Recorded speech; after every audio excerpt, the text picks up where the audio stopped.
По одлуката на администрацијата на Бајден да го прошири хуманитарниот влез за некои државјани од Куба, Хаити и Никарагва, мигрантите од тие земји на границата со Мексико се оптимисти за нивните шанси да влезат во САД. Ако можеме да го направиме тоа од Хаити, ќе биде многу важно и многу релевантно за нас.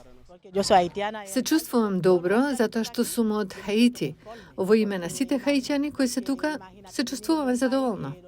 Програмата им овозможува на вкупно 30.000 мигранти месечно од тие три земји и од Венецуела да аплицираат за условен влез во САД по до 2 години и да добијат овластување за работа додека се обработуваат барањата за азил, под услов да исполнуваат одредени услови и да се финансиски спонзорирани од државјани на САД.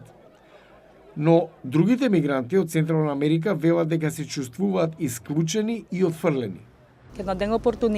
Треба да ни дадат можност да влеземе, бидејќи има многу жители од Централна Америка кои бегаат од криминалот, од сиромаштијата.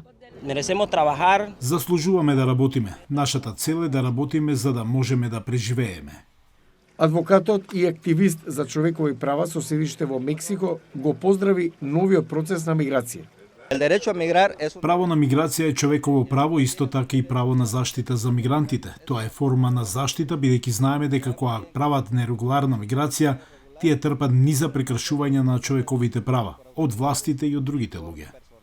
Лопес Балказар вели дека со новите политики мигрантите ќе избегнуваат киднапирања, други злоупотреби, па дури и смрт.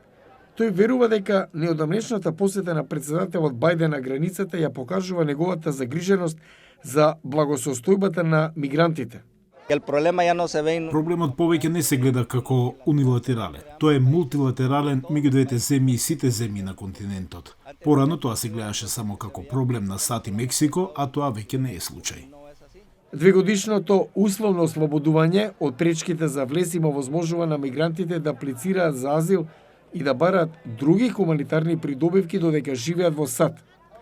Но ако не добијат азил по двегодишниот период, Одделот за домашна безбедност најави дека ќе мора да ги напуштат САД.